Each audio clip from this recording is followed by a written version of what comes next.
Right. Ano to?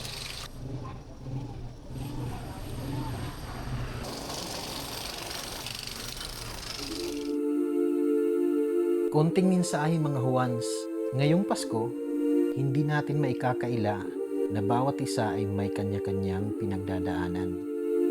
May ilan na masaya at buwang pamilya, may ilan na nasa malayo at nangungulila, at meron ding patuloy na lumalaban sa hamon ng buhay.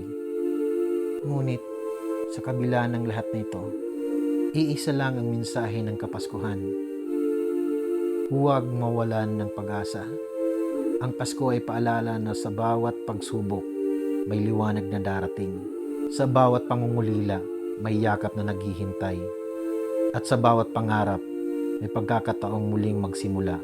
Ang tunay na diwa ng Pasko ay pagmamahalan at pananampalataya. Kaya't saan man tayo naroroon, anuman ang ating sitwasyon, ipagdiwang natin ang Pasko ng may pusong puno ng pag-asa at pagmamahal. Maligayang Pasko sa inyong lahat mga Juans.